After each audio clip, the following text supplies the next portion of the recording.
Yeah. George, is it? Yes. Yeah. Ramon, Yes. how are you? I'm alright. It's Yourself? really an honour to for you to ask me to speak on behalf of the Hemp Embassy. Thanks, and Thank you very much. I'm happy to be here, and so have all of us. So. Yes, you seem to have a happy crew. Yeah, and we're glad to be here. So. Okay, we can only hope that our little talk will leave us all knowing Yeah, a little more. that's the purpose for being That's here. the whole purpose of it. And Yeah. honesty prevails? Yeah. Okay. Hemp hemp hooray. Cool. Well, yeah, I want to just ask you to tell a little bit about yourself, what you're representing, and yeah, what. My position in Nimbin is that I've been here. I'm coming into my 12th year. Yeah. So officially I'm a local. I think you have to do 10 years of accreditation and then you make local. And since the very day I came to Nimbin and found what I'd been looking for some 56 years, which was a democracy, people of similar disposition, people who had been to the wall, people who had been down the gurgler, people who had been bashed, people who had been mistreated. I knew Nimbin was what I'd been looking for all my life. So I chose to stay. And in any community, there is always a job for some person. There's no need to be unemployed or just do nothing with your life. So I decided to come and help as a volunteer with the Nimbin Hemp Embassy, standing for Health and Marijuana Prohibition Party. And I volunteered my services, and my very first job was cleaning the toilets Here. And the only real thing I knew about cannabis in reality was how to grow it and how to smoke it. I knew nothing else. So, and you were telling me about your, I forgot his name. Bob Hopkins? Yeah, and Bob Hopkins was the original Plantem for the 1993 sort of end prohibition opening of the embassy type thing. And so Bob was instrumental in creating that character. And despite the fact that I was quite old, I decided to indenture myself to him. And in the following 12 months or 2 years, or even 12 years now, I'm still learning. But he was to cut me into the groundwork. He was to knock the rough edges off a rough diamond. He was to make his position. I felt like one day I'd like to be able to do what you're doing. So I listened to all his conversations on the phone. I listened to how he diplomatically answered people. I listened to everything. I became him. And one day in 1998, Bob ventured off on a new adventure, and I very quickly put my hand up for the position as the Plantem, which is the mythological goes to Tokes, standing for the Hemp Party. He is like a mascot, and there is a lot more to it than just the colourful glove, I can assure you. There's a lot of public relations, honesty. You almost have to live the job all your awakening hours. You can't afford to make too many mistakes, because instantly you do, like all media, they jump on you and are very quick to criticise, but as seldom do they come up with answers. All these people that have all the big nasties, if you ask them how to solve the problem, they can't. So what I'm saying in plain English, you would have people who would criticise the Nimbin Hemp Embassy, but alas, they do not realise that we are a drug education and information centre, and we are here to help them. Sometimes it's the older people, or the redneck as we call them, and they're very difficult to get beyond their defences to get this message of knowing across. and I find that I'm reasonably good at it. I've managed over the years to, as I told you, perhaps talk to 500,000 people, and that means I've done a lot of talking. But it's all about confidence, it's all about honesty, integrity, and knowing about the embassy. So I didn't just suddenly arrive here as the great green man in the green suit to save the whole world. I had to earn it, I had to work for it. I had to travel to places like Lightning Ridge, take down to the Melbourne Cup, go to the one-day cricket, go to the grand final of the football, go to all these wonderful places and promote the hemp embassy. So what kind of issues did you conquer as?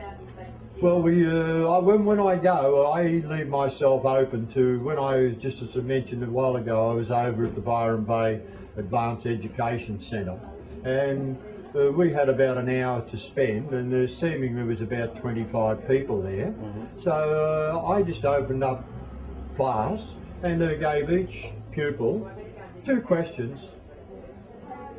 They can ask me whatever they want to ask me, and I'm sure I will have some comment on it.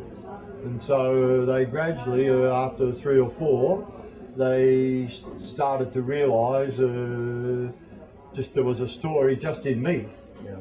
Yeah, but it's all through experience, and it's this experience that I want to pass on to the adolescent people. Yeah, I want them to know. Can you tell us a little bit about that? Well, this is really a common sense one. The more you know, the easier it is to make decisions. And as defiant as we are when we're young, we're bulletproof, when nothing's ever going to happen to us. Yeah. But as we spoke just earlier off camera there, 85%, that is 85% of adolescent youth, I don't know what age category they put that in, I guess up to 18, realise and know that they're going to have problems if they cross the boundaries, and that could involve alcohol, that could involve speeding in a car, some death-defying feat, and they know that they're probably going to end up sick from drinking too much, but they'll still do it. So we want them to know that, like you and I suggested earlier between us, that don't start too early. There'll be nothing left to do by the time you're 18 or 20, and by the time you're 18 or 20, assuming that you may have decided, say, to take up cigarette smoking at 14, which is not uncommon, I can assure you. I see them younger than that, but we'll call 14 or 15. When you're 18, you're not going to be able to just say, I'm going to stop. Mm-hmm. Oh, no. Such is the way the cigarette is made. That's just a pure fact. And then it's the nicotine that gets you. Within 1 month, your habit will have doubled. And here's a little technicality. For every cigarette that you smoke, we'll pretend this is a cigarette. For every cigarette you smoke, you're going to do this 10 times.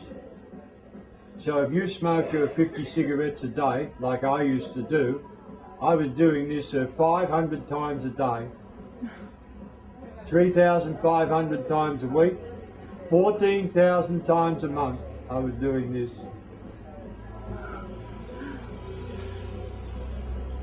Worth thinking about. Yeah.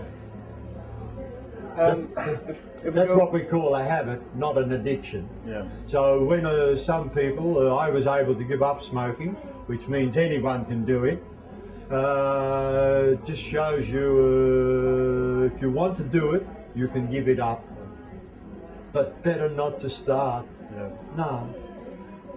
But cigarettes is something that it's dangerously common in all the world. But if we're talking about marijuana, which what do you think about that? We're caught between the devil and the deep blue sea here. I've smoked it for I was a very old person when I started smoking cannabis.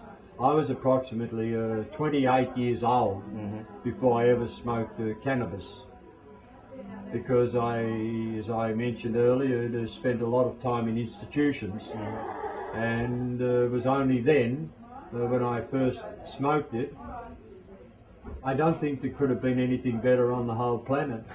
It was just so wonderful.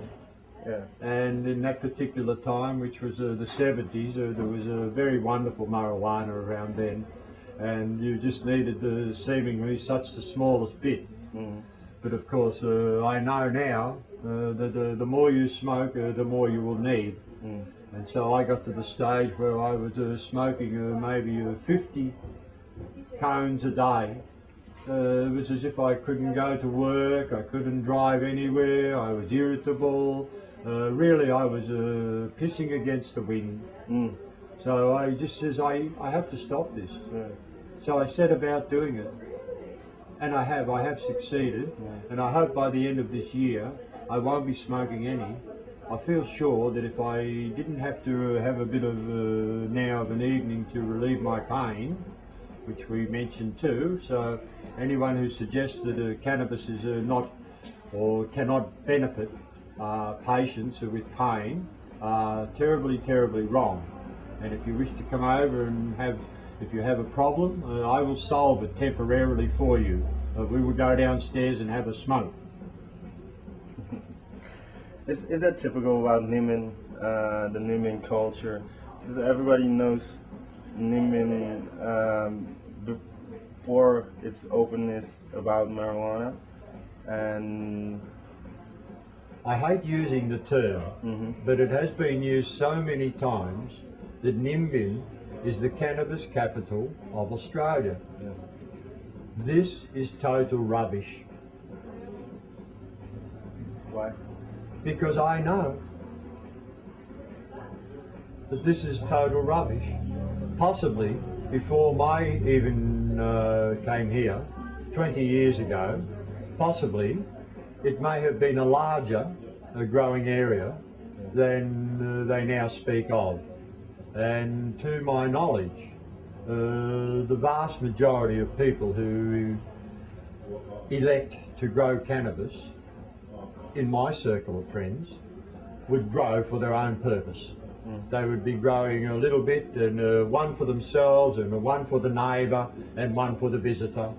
And that's how, so to suggest that they're shoveling millions and millions of dollars of cannabis out of Nimbin and or surrounding areas is so much crap.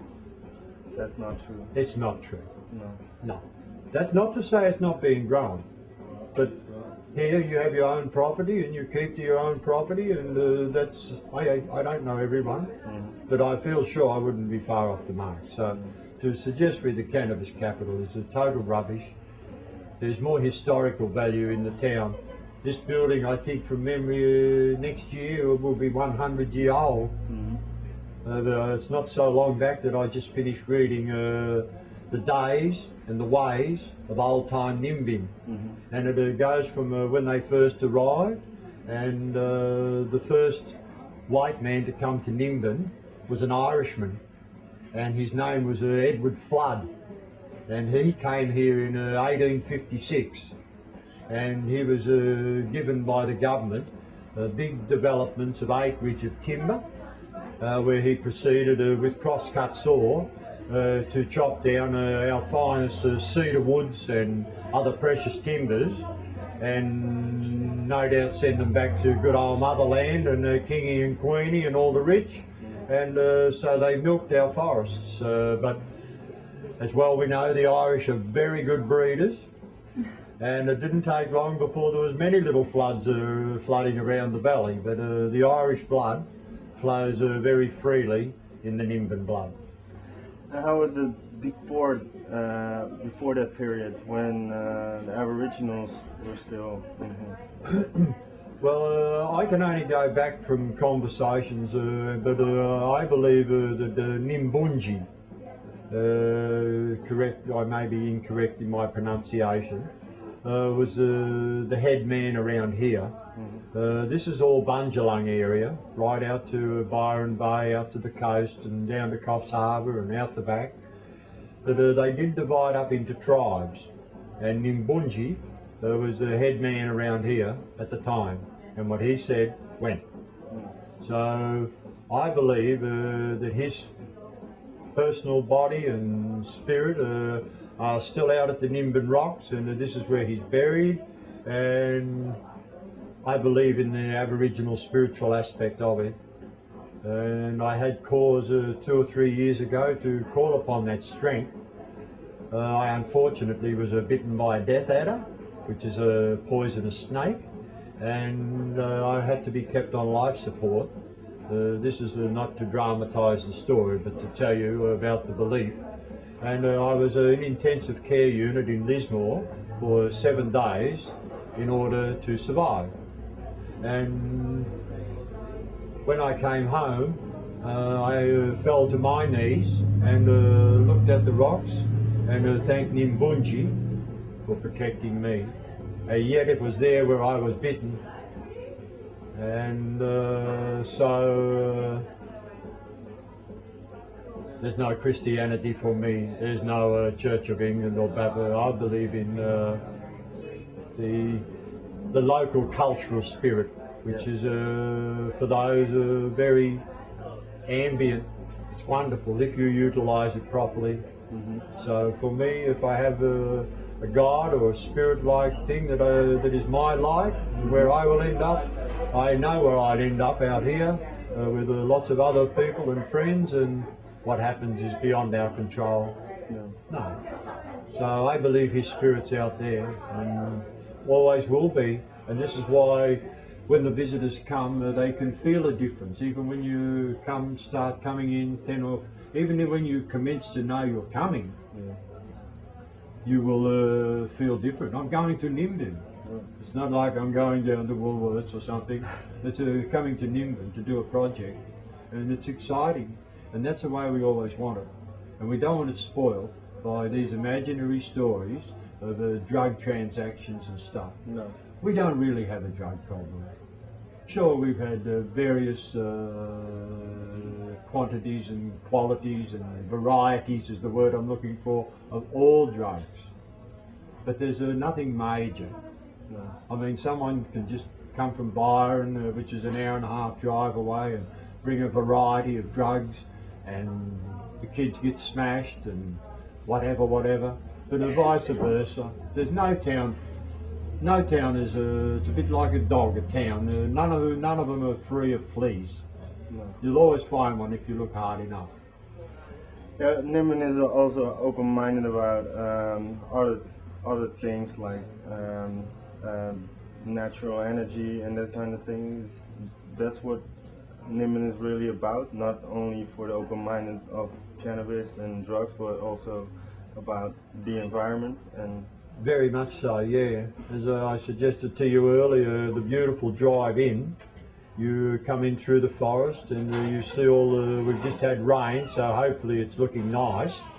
Even that I look forward to, that we have some rain a month or two before Christmas, so that our forests can get a well-deserved drink, and that brings forth new life, and everything looks really lovely and sparkly for the visitors. And to them it's very stimulating from Mawilumbar and back through Curram there, and it's quite stimulating. Yeah. And you'd be surprised on the big Cuyahoga Road going back there just how many alternative villages or places there are where there's hundreds and thousands of people living. So in Nimbin, I'm only speculating, there may be 8 or 10,000 people, but maybe only 2,000 live in town, and the rest live on what we call multiple occupancies, which is really cool if you fit in, because it's a sort of, well, if I don't take your property and you don't take mine, we're going to get on well. This is your house, this is mine, you don't, and you share and you help, and that's really what it's about, helping, sharing, understanding. I've got to learn and understand so much since I've been here.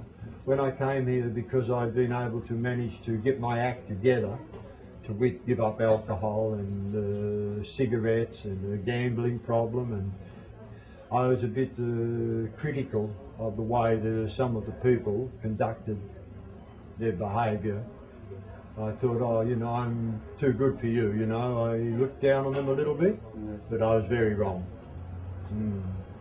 As closer I become more involved with the embassy, it's more about knowing the person and what happens or why they get angry on a particular day. And I know because they've been on the alcohol. I know they've been on speed or pills. And the more you understand them, the easier it is to deal with the problem. Yeah.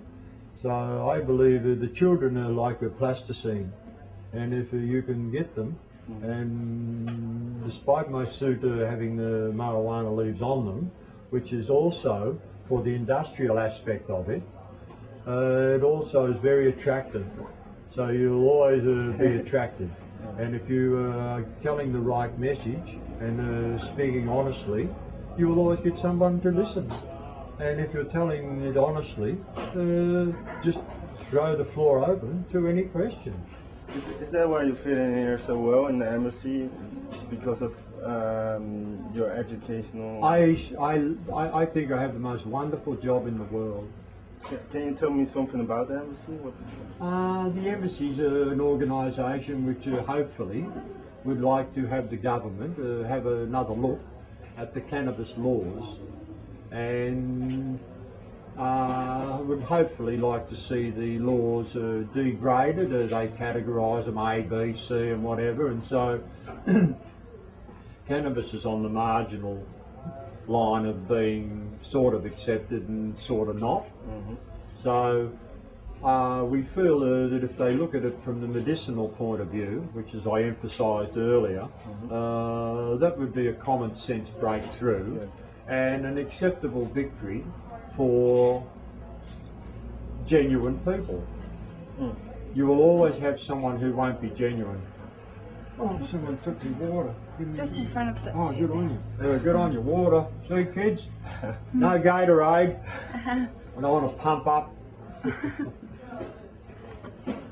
Yeah, go on. Yes, the embassy stands for that. Well, we're an organisation. It's on the board over the back there too, just behind you. If you just give me a second.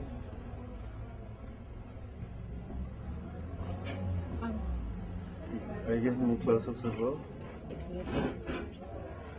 Once in a while? See, a lot of these things, they get covered up, one does another, and if we can just put that there now and you want to get a picture of it or go in on it or whatever while we're yakking, that's what the embassy's a bit about there. Is MardiGrass and... It's a MardiGrass, so not Mardi Gras. Alright. We don't have the leapfrog. My pronunciation. Okay. No, meaning grass. Yeah. And the other one, the colourful one they have in Sydney and Melbourne, I believe. Yeah. It's everywhere. Yeah. It's everywhere. I know. So that is an annual festival fighting? Yeah, that's been going for about 15 or 16 years now, consecutive years. This is not the inaugural one. And it has progressively got bigger. The last couple of years, the police have been a little bit tougher. They used to basically allow us to just have that weekend set aside for drug law reform rally. It wasn't an invitation for every person to just come to town and to pig out on drugs.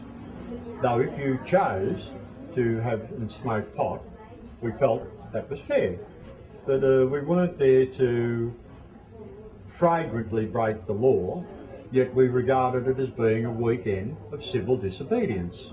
We were breaking the law, technically, yes. We were smoking cannabis, but because generally speaking we might have 4 to 5 to 8 to 10,000 people come through over what used to be a 5-day event, then 3, then 2. We felt that it would all come down to a freedom of choice. But also in that freedom of choice we had events and we had lots of information. People of substance would speak, doctors would speak, professors would speak, diplomats and local government people would speak. We'd have talks on industrial hemp and give them all the information that they wanted to know. And there's all these events, along with joint rolling and bong throwing. It's quite a good, friendly, wholesome thing. We don't encourage or endorse the use of other substances. Our biggest problem, and I'm led to believe we've had, let's just say, 15 arrests in 15 years, I'll say that probably 10 to 12 of those have been alcohol related, through alcohol, yeah. Because everyone else is just stoned, I guess. And they don't cause much trouble. The only time I've seen violence over cannabis is in the transaction of the bloody stuff. And that's another area which is not good to get into either. Is MardiGrass going to make a difference in legalization? I think we have a good time at MardiGrass, and we'll just keep it going as long as the people keep believing. If you don't believe in some things, Ramon, they never happen. As we say, you've got to knock at the door to let them know you're there. Yeah. Do we look like getting into Parliament? I mean, probably not. Are they going to change the laws? Yeah, they'll change them in their favour. If it means money, I think in the end they'd sell out. Industrial hemp will be back soon in Australia. At the moment it's all coming from wonderful countries overseas, but not Australia. But because the buck's in it, they'll soon be back on it. And Probably, yeah. so, for sure. Everything's about the dollar now, unfortunately. I think most would agree.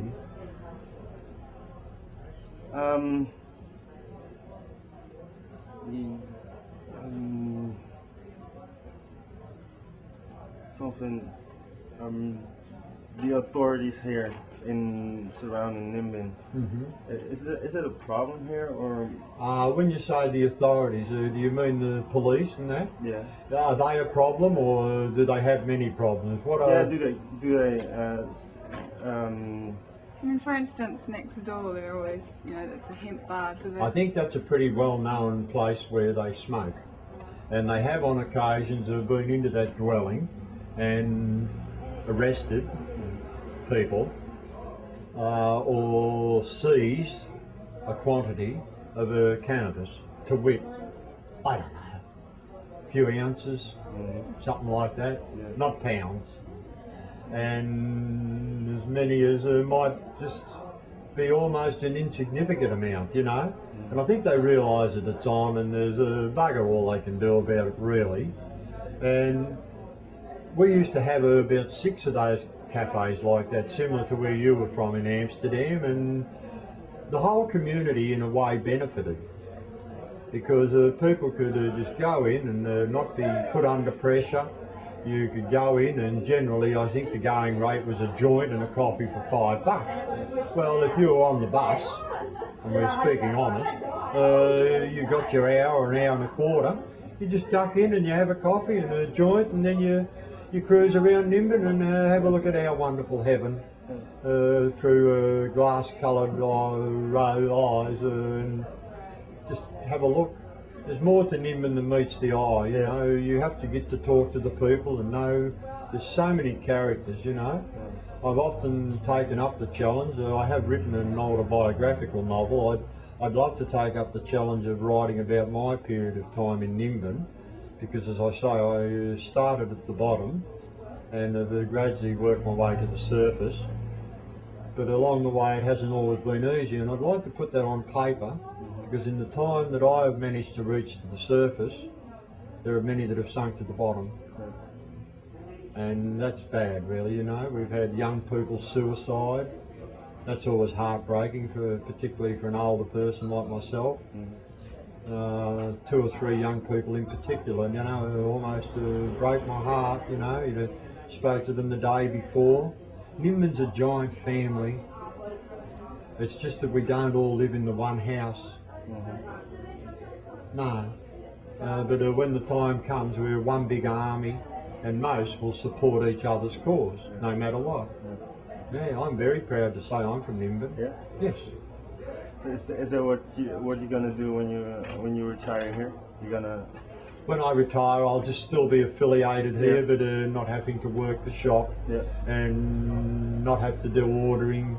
And they primarily want me to do what I'm doing now. As the visitors come through, Yeah. I'll show them and go through my spiel here. If someone wants to talk, they can. If they want to sign a card, I'll sign a card. And it's just to promote the embassy. If someone wants to sit down, have a 5-minute talk, then we can sit down and have a 5-minute talk and just have a lot of fun. And they get to know a lot of stuff. And I get to know a lot more too, and we get people from all over the world. I don't think there's a nationality that hasn't been in here. And somehow or other I always try to learn 1 or 2 words from their language. Just makes it easier, which generally adds up to welcome or something like that. And that makes it helpful too. So. And of course each year they come in little packs. I mean, you get the Irish and the English, then the Canadians, then you'll get the Brazilian people. They're all probably depending on their weather circumstances they come here. Yeah. But it's extremely humbling to think when they think of Melbourne, Sydney, Brisbane, Byron Bay, Nimbin, and Cairns. Not bad to be in the top half a dozen Yeah. places to come and see. Not only for the purpose of cannabis, but to see old buildings, to see the colourful characters and how they are, to see how it is. I mean, if I'm having an argument with someone in the shop or on the street, I'm not going to stop just because you're fucking here. So you'll see like a Punch and Judy show. They're quite often one will be on one side of the street, one will be on the other. Someone will chase another one with a stick. But we're all used to this. It's what we call a street comedy. It's comedy. like a comedy theatre, yeah. So husband and wife will have a big yelling match, or so it breaks the monotony. It's Nimbin. Can you tell us a little bit more about the medicinal use of marijuana? What we have in Nimbin, and it has been established for a number of years now, is called the Compassion Club of New South Wales. Yeah. And we have a postal box. It's a postal box 500. And people who believe they could find relief, or who have found other medicines are not doing what they want, they can contact us, and we have a telephone number too and a postal box. And the woman who was here not so long back, Gail, she's in charge of it. They then analyse what your situation is. They're not from a doctor's point of view. You may just have chronic problem. So they send a little bottle of what we call tincture. It's a pure type of form of cannabis type stuff. And depending on whether you've been a smoker or a non-smoker, makes the difference. If you're perhaps an older person, and we have a lot of elderly people with disabilities take advantage of this, they only need 1 or 2 drops. They just put 1 or 2 drops under their tongue, and lo and behold, within a short period of time, they will feel relief from their pain. So we're very much into the medicinal aspect of cannabis. Yeah, very much so. But because of this, I'm not saying experimental, it's alternative medicine. Well, we have an apothecary here too, and we have a chemist shop here. Yeah. I would prefer to go to the apothecary, Yeah. because somehow or other the herbal remedies go with my legs. I've been going to the doctors 6 or 7 times and not getting any satisfaction. It's not his fault, it's just unfortunate. And last week I went to the herbal person to seek their advice. Yeah, when you're thirsty, you'll drink anything.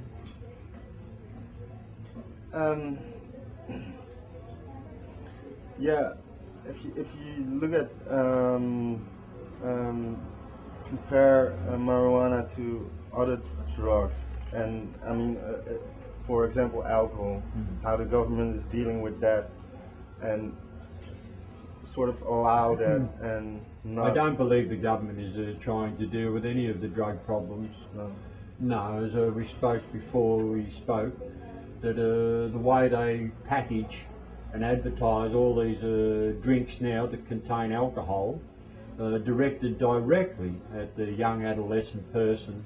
So to drink these seemingly harmless drinks, they're not harmless at all. They have addictive substances in them, and before very long the children or the adolescent youth will be addicted to them, and that is the commencement of when it starts, and so then they'll go on to a heavier mixed drink, which may be hypothetically rum and coke or whiskey and coke or something, and suddenly before they're barely in their teens, 15, 14, 16, they're almost reliant on alcohol. Yeah. I know from a personal point, the object now in many cases is to really get wiped out. I mean, that is the whole idea. To get that paralytic, you don't know what you're doing. I mean,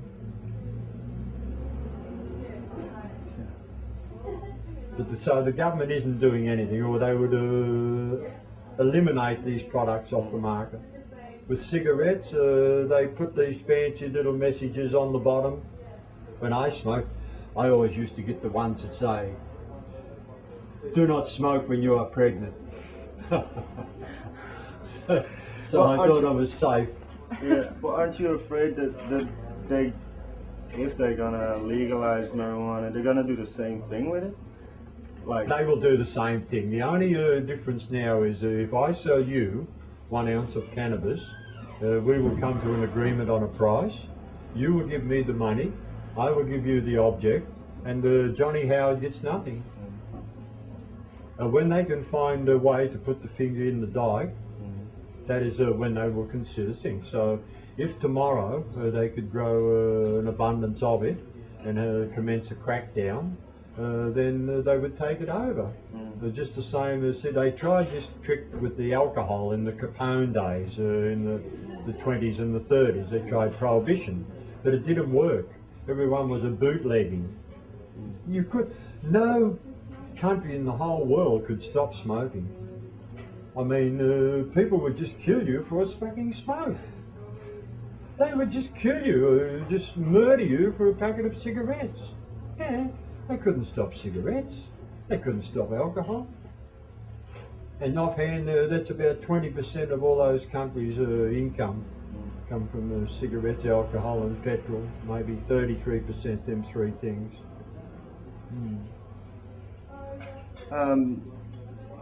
what do you think people should know and should be aware of these days concerning what you said earlier about age groups and the use of drugs, marijuana? I think children or adolescent youth, I keep saying children because they are some of them. The information that's available on the internet and these other high profile gadgetries that they've got now is really a bit too much, I think. They're giving access to very vital information, but whether or not the receivers of the information are mentally and physically prepared to take on the encumbrance and act out this type of information is another thing. So they're bordering on a very dangerous thing there now in many, many ways. From, in brief what I'm saying, what I don't know now, a 12-year-old person can just get on the computer and find out anything at all, almost instantly, about things. But whether they're mature enough to be part of it is a very big question mark there. Yeah. So really the governments and their smartness and all that have opened up a Pandora's box of information. And what happens, the adolescent youth does not have to use their own fucking brain. They don't have to use it. So it eventually goes to sleep because particularly if you're smoking, particularly if you're drinking. Alcohol is a very mind-blowing experience, as I told you. And they don't have to think about studying. You just go to the computer and you don't have to store it there, you don't have to do nothing. But I don't think that's healthy. I don't think that's healthy. So what they should be doing, the youth, and we should have people that direct them. The government runs these schemes where they may have 100 or 200 volunteers want to help, well meaningful I might add, to helping the youth of New South Wales on a drug program. So we, us 4 here or 5 or 6, we can all volunteer and we can go to school and have a 6 weeks course on how to solve the whole problem for drugs. I don't think so. It's not possible, because you have to know why the kids are using it. Why would a 14 or 15 with K15, why would a 15-year-old person really want to come drink that much alcohol that they're incapacitated? Curiosity. Why would they want to smoke cigarettes or cannabis or any other smokable thing? Anything you smoke is going to damage your respiratory system. Doesn't matter what it is. Anything going in will damage your respiratory system. So you won't get any praise out of me from that point of view. No.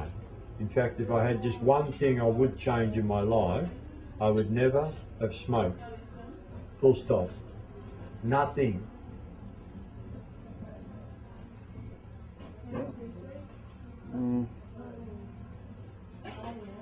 Can you give what advice would you give people that are that's struggling with these kind of things? Actually, The people that are struggling, yeah, with addictions and dealing with. what I say is this: everything is achievable. The reason that I enjoy my job so much is because I have had, with all humbleness, a vast personal experience. Until you actually experience something yourself, you won't truly know what it is like. If you have never had a broken arm, you can sympathise with the person, but you won't really know what it's like. If you have never had a baby, you won't know what the pain is like until that wonderful day occurs. So, because I've had a very full life, and because I love learning all the time, I've had a very, very, very colourful life. There's very few things I haven't done. Along the way you learn. You have to learn, and the more you know, the more. And so now I've reached a stage where, or 5 or 6 or 7 or 8 years ago, I realised, you're in a pretty important position here. If you want to spin a good positive yarn, well, here's your opportunity. But as the years have progressed, I too have learned. And I've had to think back a little bit on how I used to glorify cannabis.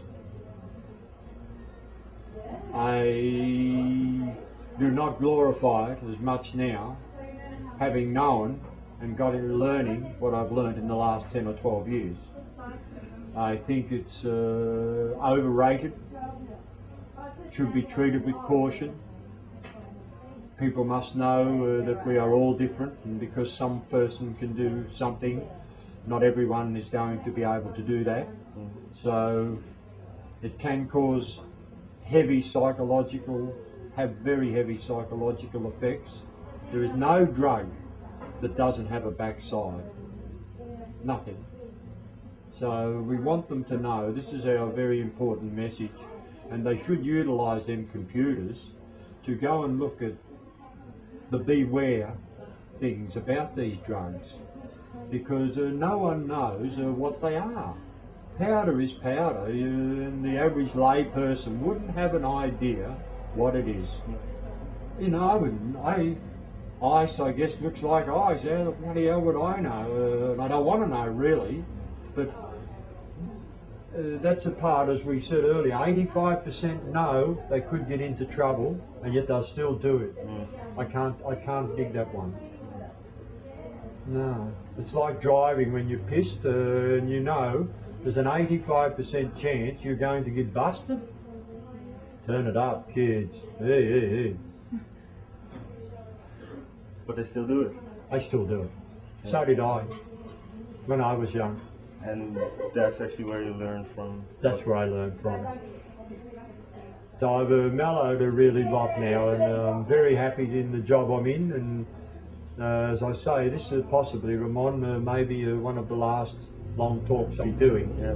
because I'm going to have a rest this year, and hopefully pass the baton on to some person who can do the job, hopefully a good job. It's not a job where you just jump into the suit once a week or once at MardiGrass. You have to be prepared to donate a lot of time and effort and finance and everything to the organisation. And I run out of puff, as we say. So this will be my last year. Next year in 2008 there will be a new Plantem, and I'll miss not doing the job, because each year annually many people come back, and we rekindle our friendship each year. You still be here. But I'll still be here and still having a lot of fun, and probably still talking to people like I'm talking to you, Yeah. and still enjoying it, really enjoying it. Yeah, I hope that works out. And I'll look. Do you have anything for them? Nothing. Yeah, thanks a lot. It's been a really great pleasure, actually, having a nice talk. Thank you very much. I have one more thing. Would you Yes, be able to ma'am. just introduce yourself using your name?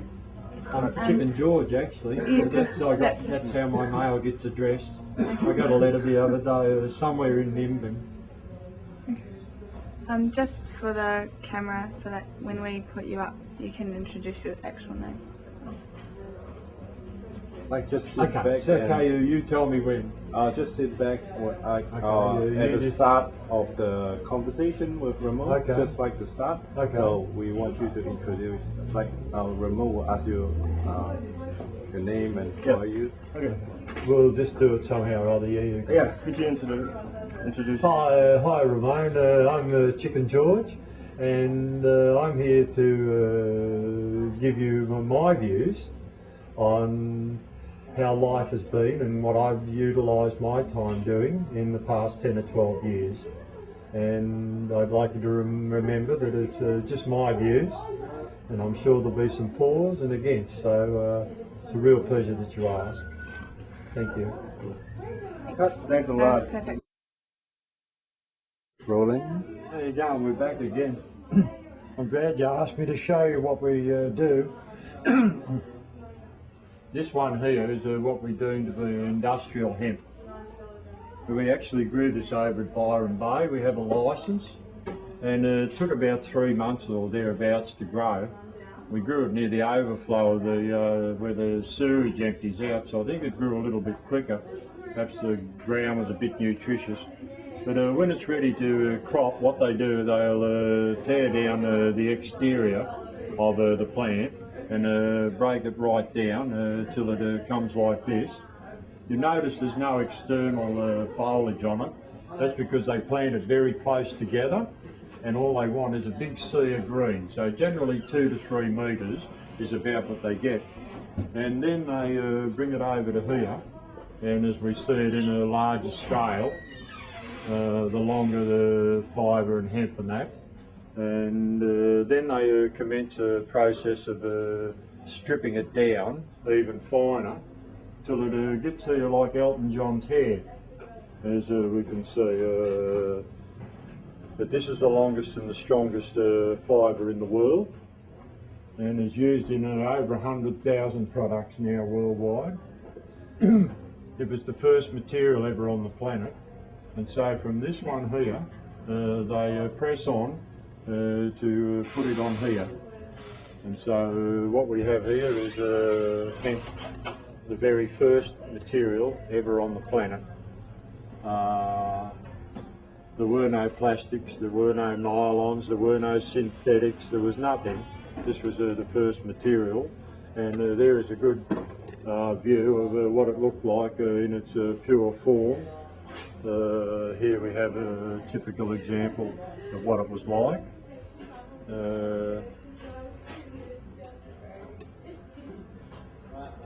It also has other benefits. There's also wool, as I say, it's endless the amount of product you can make from it.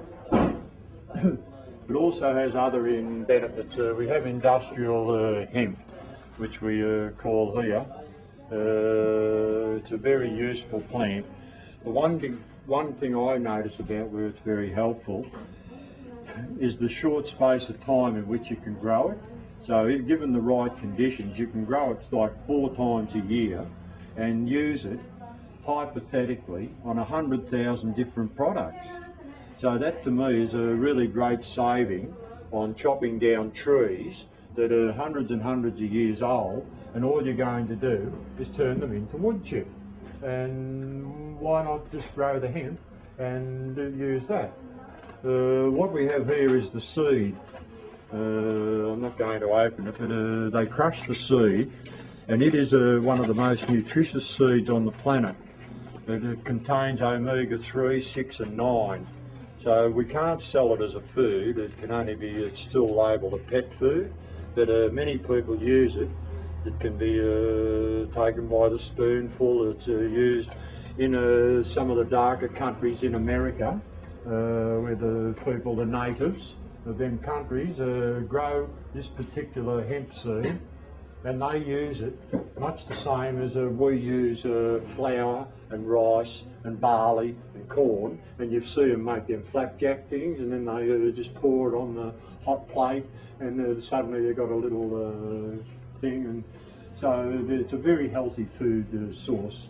And as we go out, we'll show you they can drain the oil to such an extent and pure it, and then they can turn it into tens of thousands of products. So all it is a matter of entering a flavour or an enhancer or some artificial sort of smell or stuff. So there's aftershave, there's underarm, there's marijuana Botox, I suppose. And it's just really wonderful for the skin, and it's becoming more and more in vogue. I use it on my elbow where I had psoriasis, and so on a daily basis I just rub some pure cannabis oil, which you can have a spoonful of if you wish. It's perfectly healthy. What else can I tell you there? I tell you that this brick is made out of hemp. These are lightweight bricks. They put this type of fine fibre into a lime, and then they compress it. And the fibre, it's much like a mud brick, but it's sealed by the fibre, etc., etc. So the table can be made out of hemp too, because you can just make up the wood chip. And there's another hemp product there. So you can almost feel that it's the same type of stuff. This one here, well, this is the old original rope. These are really old, genuine hemp ropes. These are genuine hemp ropes, and to be honest, this is the type they use to hang Saddam. This is called the 20mm, and this is exactly the same type they use to hang him. I just want you to know that. So actually, this also contribute to a better environment. Yes. Like, yeah, well, they wouldn't be chopping all our trees down then, and we could have a tree with respect to it, depending, but a tree just generally offers a piece of furniture or wood chip or beams or something. It has a very limited sort of use. Mm-hmm. Whereas the cannabis plant, because of its durability and other sensitivity parts about it, not the least of it, you can grow it in 3 months rather than maybe 150 years, mm-hmm. and you can still obtain all them wonderful aspects from the cannabis plant, yeah. as you can from, and put simply, where there's no trees, there's very little life. Most of the valley really hold that very dear to us, because we believe that if they had have chopped all the trees down in our national parks in the 70s, or when the early people came here, we would possibly be bloody desolate too. All the local area for 50 kilometres around would have been shagged out. So the incoming people should always remember that about the pioneers, we might call it, for without their effort, there'd be nothing really attractive. But as we said before, driving into Nimbin, it's a beautiful drive. It's absolutely beautiful. So we want to try and keep it that way. But it's the year 2007 now, and things changed. People say to me, has things changed since you've been here, George? Yes. Yeah, we've had less rain. Yeah. That's a real fact. Yeah. Every year we have had less rain. Which is no good. No good. No good at all, because probably 85% of the population rely on tank water, and water is more pure than gold. You won't get very full on gold. No. So we don't like the mining either. No. Would you be able to show us through the shop and tell us a bit about the embassy? Sure. So I sold in the Cannabis Cup, which is the best cannabis in the valley, and we have about 40 judges. You'll get the cup, and you'll sure get a few people that will want your marijuana. There's some MardiGrass? At the MardiGrass, yeah, we have what we call the Australian Cannabis Cup. If I just show you one time there. This is open to everyone from anywhere. Each year we have Australian Cannabis Cup. So persons from anywhere around Australia can bring 10 grams of their best marijuana, and we judge it. We judge the colour, we judge the texture, we judge the smell, and then finally some people will smoke it, and for each time you give us some points, and at the end there will be a winner. He will be or she will be very, very happy. Rolling? How are you? We're back here to this one now. These are what we call the Clayton's bongs. They're the bongs you sell when you're not allowed to sell a bong. So we can't sell them. The police officers informed us that they have to be made by a donation. So if somebody wishes to purchase one of these products here, they make a donation, and we'll gratefully accept the donation and give them the water pipe of their choice. So if that makes sense, I'm Aunty's uncle. We have lots of requests for books.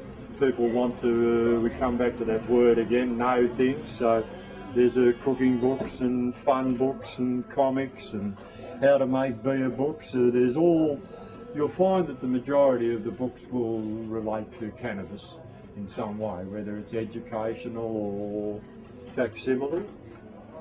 Here we have what we call blown glass. That's done by local people. There are 2 or 3 young men in the community who make these glass products. Hello, Killer. How you doing? Yeah, get her in the picture, mate. I want you to see what a Nimbin rabbit looks like. Have a look. Have a look. Killer, you're on camera. Not me, you donkey. Yes, it. Look. Here. She reminds me marijuana. Yeah. Good on you. Again, this is another vital part. Humbly, I made a good weekend here. We'll come this way a bit. That was a very honourable thing. It's a bit like Time magazine to get on that.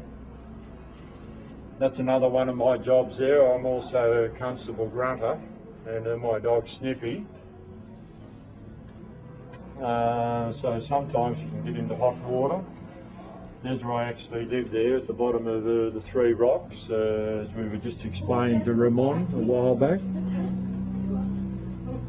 Hello, you.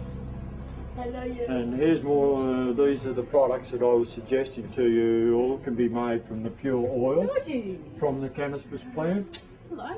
Hello. Hi, Mrs. I'll And- still come and pick you up. I'm busy, still at the food place. Okay. What we have here is the pure oil, and that comes from the cannabis seed. And it's from this that they introduced it to all these products here. So all these wonderful products here all originate from the cannabis oil. And it's $1 million business. It's what we call the $1 billion crop. And Could you pick up the dog for a minute, please? I've got to go and he wants to follow me. Because I've got to do the food and I can't. come here, Shannon. Here we go. So, and they're grown locally. They're wildflowers. All this glassware here, they're made by local artists. Glass blowing, so every one of them is different. And generally speaking, we just have what people really want, insofar as tins, and stickers, and badges, and coasters, and grinders, and tins, and pipes, and any other smoking paraphernalia that an adult wants. We don't deal with people under 18 because we don't condone the use of drugs for anyone under 18 as a group. Incidentally, that's Jane over there. Jane's one of our volunteers and has been with us for quite some time. We're all volunteers and we enjoy our job. Tell us about The big joint, yep, we can take that one. As I say, he was made in 1996. We made that for the MardiGrass, and we used to just take the bottom part out there, and the people get in underneath and sort of carry that. We've taken it down to Parliament House. We took it down to Sydney for the Olympic Games, where I won the bronze medal for bong throwing. But still, it was only bronze, but it was very memorable. And we had a good time, and it's been our flagship really, our big joint.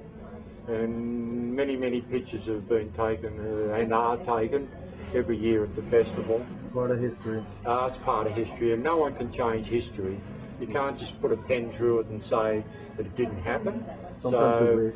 every day I'm here, I'm just part of, well, I don't so much know personal history, but I feel I'm a part of it. And you keep putting back.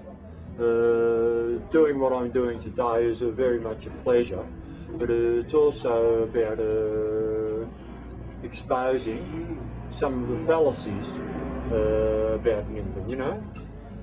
Maybe you could suggest that 50% of the people or the visitors come for pot or facsimile, and 50% come because of it's so old. As I say, this will be 100-year-old next year, I think, and they come for the historical aspect of it. They come to see the different clothing, the non-Gucci and Louis Vuitton wear, and just listen to the bullshit that goes on in the lounge room, as we said, and you can do all that. It's the democracy of Nimbin. I mean, we don't want someone going Burko, but generally you can just cruise along. I mean, you'll find your place on the ladder. There will be a pecking order, and everyone will have their turn in the stocks. And no matter who you are, one day your turn will come to be in the stocks. So one day they'll all be angry at me, and one day I'll probably be angry at someone too.